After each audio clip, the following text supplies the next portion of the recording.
Hello student, welcome to our channel. Myself Ashok Kumar.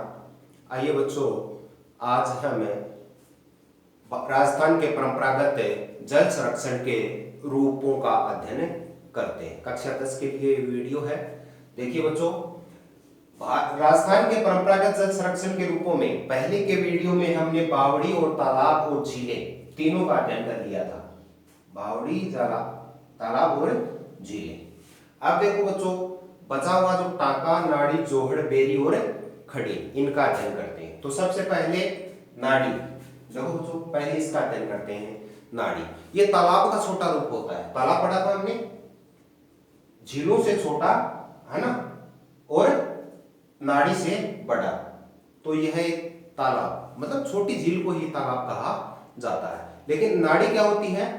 तालाब का छोटा रूप नाड़ी होती है। इसकी गहराई देखो 4 से 5 मीटर गहरी होती है। गहराई 4 से 5 मीटर गहराई होती है। इसका आकार छोटा होता है और पश्चिमी राजस्थान में पाई जाती है। पश्चिमी स्थान कहां पर है? पश्चिमी राजस्थान में। पश्चिमी राजस्थान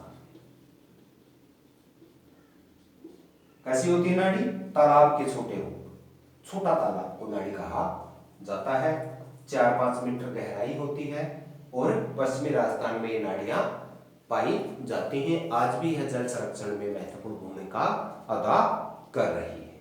इसके बाद में बच्चों पढ़ते हैं हमें टांके के बारे में। इसके बारे में टांका। देखो टांका क्या होता है? यह पश्चिमी राजस्थान में घरों और खेतों में जल संरक्षण, वर्षा जल को इकट्ठा करने के लिए बनाया गया जल संरक्षण का स्रोत है। अब देखो बच्चों, अब ये 5 से 6 मीटर गहरा गड्ढा होता है, जिसे हम कुंड कहते हैं ना। कुंड, टांका कुंड कहते हैं। वो कुंड का ही एक बड़ा रूप मान लो आप। कुंड थोड़ा सा कम गहरा होता है। यह 5 से 6 मीटर गहरा गड्ढा होता है और इसका ऊपरी भाग है ना, वो ढक दिया जाता है। वहां पर जो पत्थर उपलब्ध हैं या फिर घास फूस जो भी उपलब्ध है, उससे इसको ढक कर रखा जाता है, ताकि पानी है वो वाष्पीकृत ना हो। पानी है वो वाष्पीकृत ना हो। इसके अलावा भूमि के अंदर, गड्ढे के अंदर पानी है वो भूमि के द्वारा सोख न लिया जाए। इससे बचने के लिए राख और बजरी का लेप किया जाता है। राख और बजरी मिला के गीली करके और उसको फिर लेप कर, दीवारों है ना, उसकी दीवारें होती हैं टांके की, उसको लेप कर दिया जाता है, जिससे पानी बहुत कम रिसता है। ऊपर से ढक दिया जाता है, वाष्पीकरण भी नहीं होता। तो यह वर्षा जल को इकट्ठा करने का एक पश्चिमी राजस्थान में एक महत्वपूर्ण साधन है, स्रोत है। इसके अलावा देखो जोहड़, अगला जो आता है वो जोहड़। अब ये जो टांका मैंने आपको बताया ना, टांका ऊपर से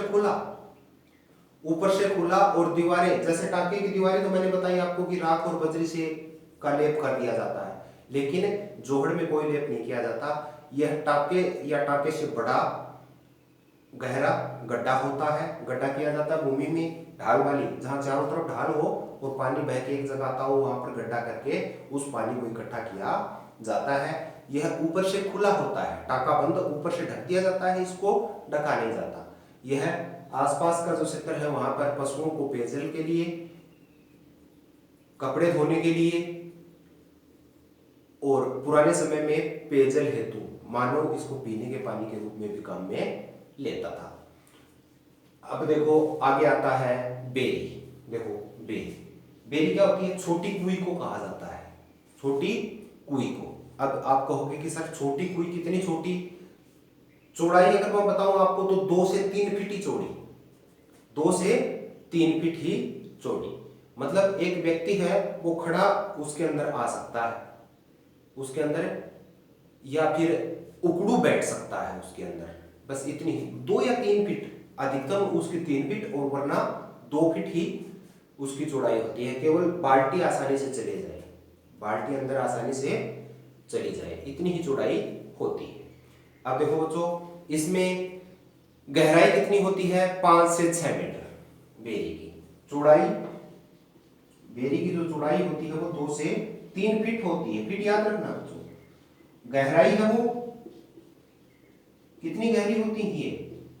5 से 6 मीटर है, फीट नहीं मीटर गहरी होती है ये बेरी। तो ये कुछ गहरी और संकड़ी कुइयां होती हैं ताकि इसमें वाष्पीकरण हो। इनमें जल भी बहुत ठंडा रहता है, जल है वो बहुत ठंडा रहता है क्योंकि ऊपर से सकड़ी होने के कारण सूर्य का प्रकाश इनके अंदर नहीं जाता, तो ज्यादा गहराई तक ये गर्म नहीं होती।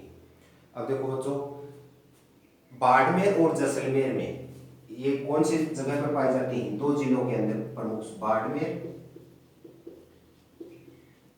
और जैसलमेर।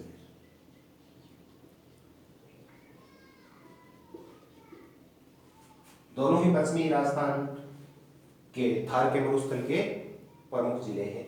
इनमें ये बेरियां बहुतायत में पाई जाती हैं। अब इसके बाद में बचता है खड़ीन। अब देखो बच्चों, यह खड़ीन कहाँ पाया जाता है? जैसलमेर में। जैसलमेर में खड़ीन बनाए जाते हैं। अब खड़ीन कैसे होते हैं? जैसे ढाल वाली भूमि होती है ना, ढाल वाली भूमि, उसका पानी बहकर तेजी से बहकर और बह जाता है, मतलब रुकता नहीं है। तो जगह जगह के ऊपर आगे मिट्टी के बांध बना दिए जाते हैं, मिट्टी के बांध बना दिए जाते हैं और उन बांधों में एक रास्ता बना दिया जाता है पानी जाने के लिए। अब क्या होता है, ढाल के ऊपर से उतरता हुआ पानी को वह बांध रोकता है मिट्टी की, और मिट्टी का बांध टूटे नहीं। तो जब वह पूर्ण रूप से भर जाता है पीछे का क्षेत्र, तो उस जगह को खोल दिया जाता है ताकि पानी आगे बहने लगे। अब देखो बच्चों, उस क्रिया में क्या हुआ कि बहुत देर तक पानी है वो इकट्ठा रहता है, जिससे भूमि के अंदर पानी को जाने का मौका मिलता है। जैसे मान लो कि ढाल वाली भूमि है, यहां से तेजी से बहता हुआ पानी, ये अगर यहाँ पर दीवार बना दी जाएगी 2, 3, 4 फीट ऊंची या 1 मीटर 2 मीटर ऊंची दीवार बना दी जाए, तो यहाँ से पानी है वो इस जगह में भरेगा। उसके बाद में अगर और ज्यादा पानी आ रहा है तो यहाँ से इसको एक जगह से खोल देते हैं ताकि पानी यहाँ से बहकर निकल जाए। अब यहाँ से पानी है वो यहाँ पर बहुत देर तक इकट्ठा रहेगा, जिससे उस क्षेत्र में इस जगह पर पानी नीचे जाएगा। अब आगे थोड़ी दूरी के ऊपर फिर ये बांध बना दिया जाता है एक और, ऐसा ही। अब यहाँ से अतिरिक्त जल जो बहकर गया है वो इन भागों में यहाँ पर जमा हो जाएगा और उसके बाद में इसको भी एक जगह से निकाल दिया जाता है। तो यहाँ से बचा हुआ जो शेष जल है वो इसके यहाँ पर रुक जाता है और यहाँ पर फिर वो भूमि के अंदर प्रवेश करता है। अगर फिर भी अतिरिक्त जल बच जाता है तो वो आगे फिर दोहरा दिया जाता है इसको। जहां पर जितनी वर्षा होती है, जितना पानी बहकर जाता है, उस हिसाब से 2, 3, 4, 5 तक बांध बना दिए जाते हैं ताकि पानी है वो बहकर जाए नहीं, वहां पर रुके और भूमि के अंदर जाए। तो यह जो खड़ीन है जैसलमेर के अंदर भूमिगत जल में, देखो भूमजल, भूमजल मतलब भूमि के अंदर जल को इकट्ठा करने के लिए खड़ीनों का निर्माण किया गया। और बच्चों, यह पालीवाल ब्राह्मणों के द्वारा इसकी शुरुआत की गई थी। किसके द्वारा? पालीवाल ब्राह्मणों के द्वारा यह प्रक्रिया शुरुआत में अपनाई गई थी। बाद में यह पूरे जैसलमेर में ढाल वाली भूमि के ऊपर, जहां पर भूमि के अंदर जल कम था और पानी ऊपर से तुरंत बह जाता था, उन क्षेत्रों में अपनाई गई और भूमिगत भूमजल में सुधार हुआ, जिससे पेयजल की आपूर्ति सुनिश्चित हुई। तो ये देखो, परंपरागत जल संरक्षण के रूप है। परंपरागत, पुराने समय से जिनका उपयोग जल संरक्षण के लिए राजस्थान में किया जा रहा है, उनका वर्णन किया गया है। तो ये 3 पहले के वीडियो में और ये 5 आज हमने पढ़े। आशा करता हूं कि समझ में आए होंगे। धन्यवाद।